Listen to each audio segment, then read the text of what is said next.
Welcome to AETCM. Today we will be dealing with the second part of the rush protocol.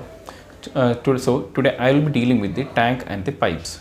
So let's start with the tank. To examine the tank means we are assessing the intravascular volume status of the patient. So how to assess whether the intravascular volume status is good or not? First is by examining the inferior vena cava.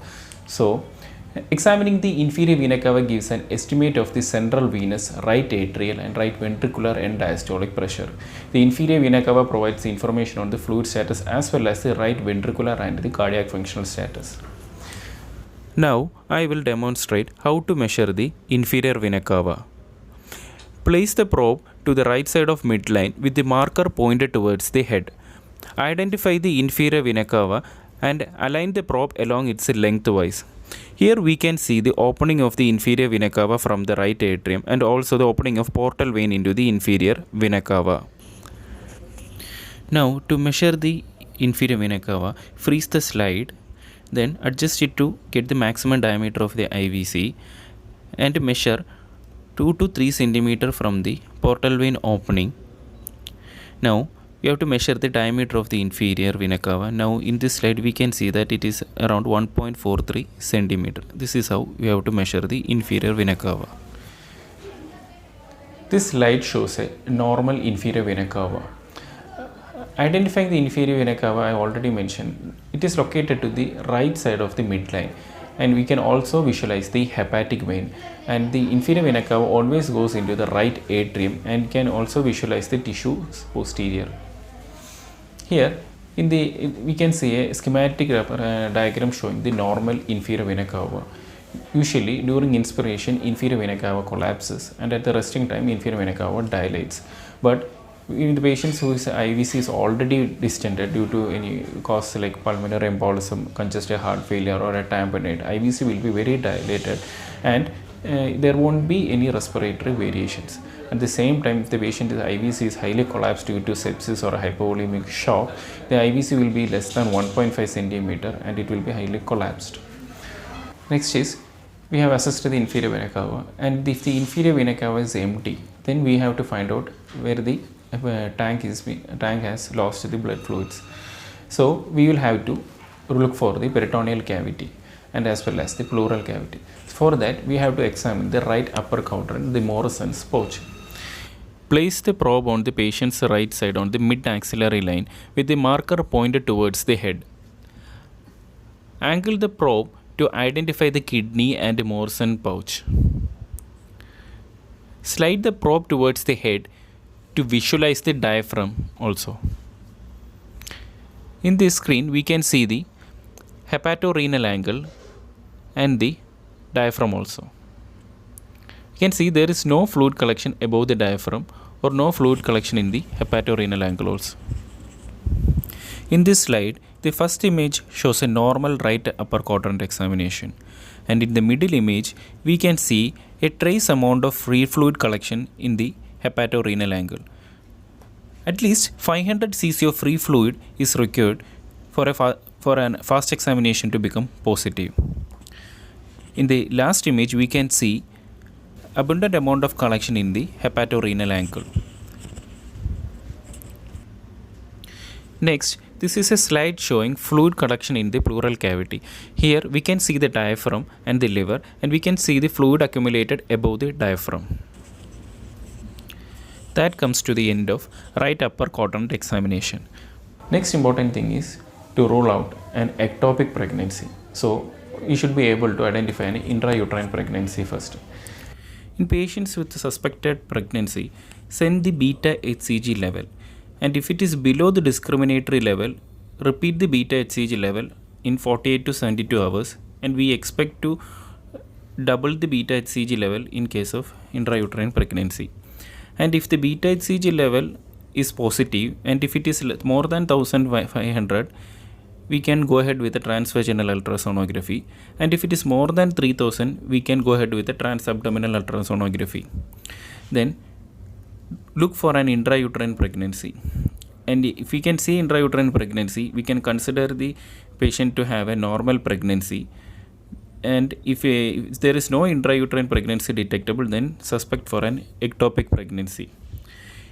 In patients with the normal pregnancy itself, we have to rule out heterotropic pregnancy.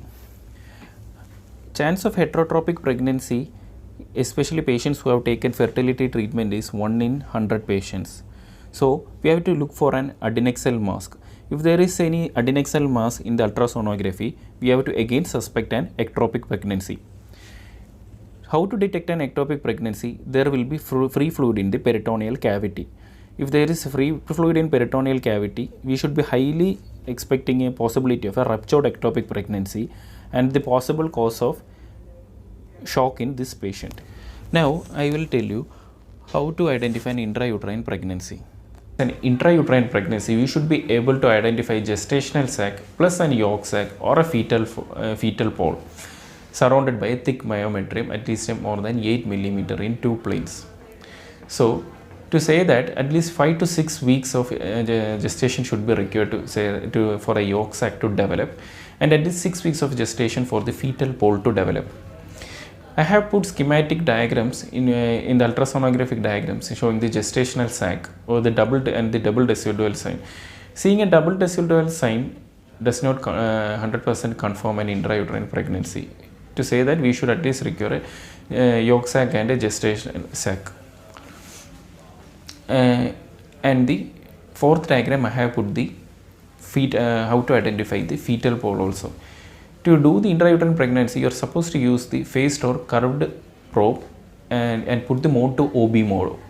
And we should start with a starting depth of 16 cm. Now come to the last part, the pipes. In this section, we will be dealing with how to screen the aorta to see whether any leaking tendency or aneurysm is there associated, or to rule out a DVT by screening the femoral vein and the saphenous vein and the popliteal vein. First, we will deal with the aorta.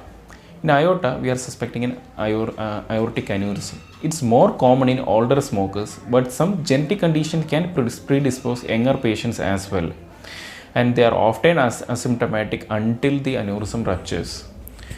Now I will demonstrate how to measure the aorta.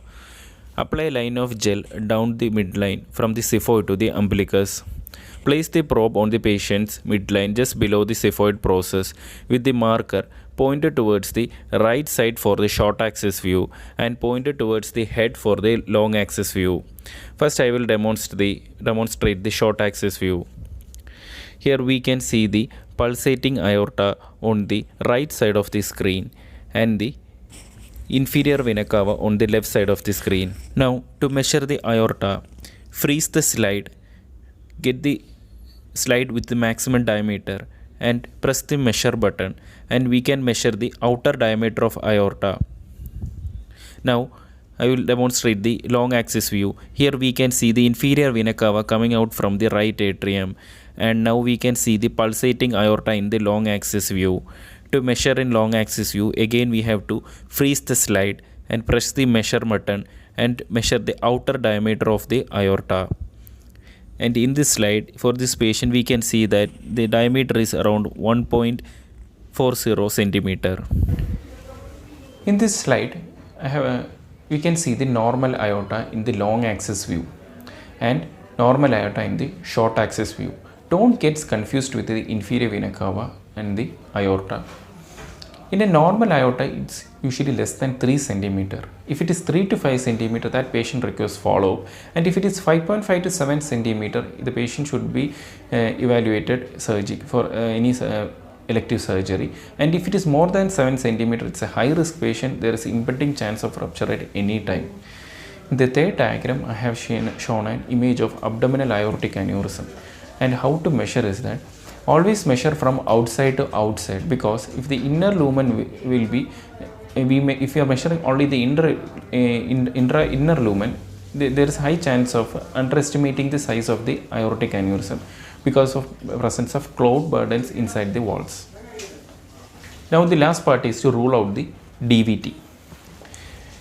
In DVT, to rule out DVT, we will be using a linear probe and put it in the vascular mode with a starting depth of 4 cm.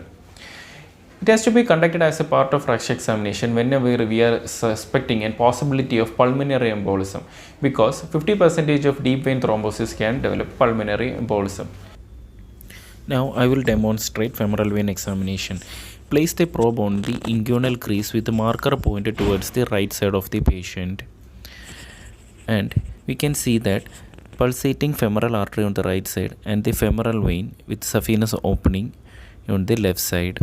Now if we turn on the color on the ultrasound machine, we can see that both femoral artery and femoral vein is picking up the color. Now if we do the compressibility test, we can see that femoral vein is easily collapsing in this patient. Now with the color Doppler, with compression only femoral artery is visible, and on releasing pressure we can see femoral vein is also reappearing.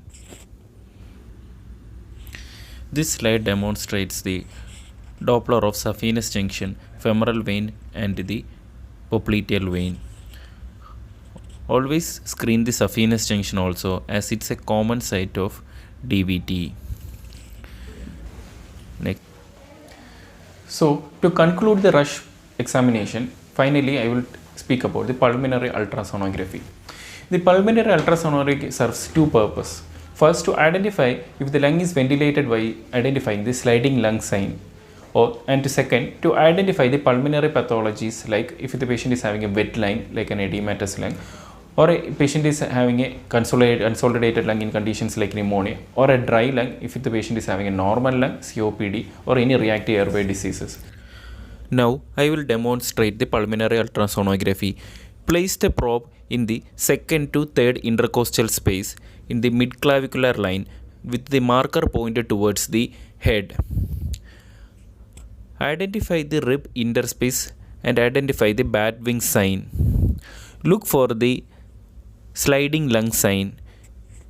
Here we can see the pleural line and multiple B lines coming from the pleura, and repeat the same on the other lung also. Now to rule out pneumothorax, again identify the pleural line, put the M mode on the ultrasonography and adjust the cursor to the pleural line. Here we can see the seashore sign, sea above and the shore below. In case of a pneumothorax, the seashore sign will disappear and we will get only a barcode sign. In this slide, we can see that a bizarre looking set of bat wings. It indicates a normal sliding lung sign. Here we can also see the ribs and the pleural line and the comet lines coming below the pleural line. If we put a M mode in a normal slung sliding sign, we can see the seashore sign, where we can see the waves above and the beach below. It's normal finding in an M mode with a normal lung. And in case of pneumothorax, the patient develops barcode sign, and I have shown the images there. Now, in this image, we discuss about the B sign, B line, comets, A line and C line. B sign is seen in conditions like pulmonary edema, and if there is only some fluid only, then number of comets are less, and it is known as the B lines. And if it's hardly one or two in between the two ribs, then it is known as just comets, and it is seen in normal scenarios. And if there is multiple horizontal lines, then it indicates it's known as the A lines, and it is normally seen in, it's a normal scenario, and it is also seen in dry or a patient who is having a pneumothorax. And C line is seen when the patient is having a pneumonia. So in C lines, actually it is a thick irregular pleural line combined with a thick vertical hyperechoic strip, and it indicates the patient is having a consolidation in the lung. So that comes to the end of the rush protocol. Thank you very much.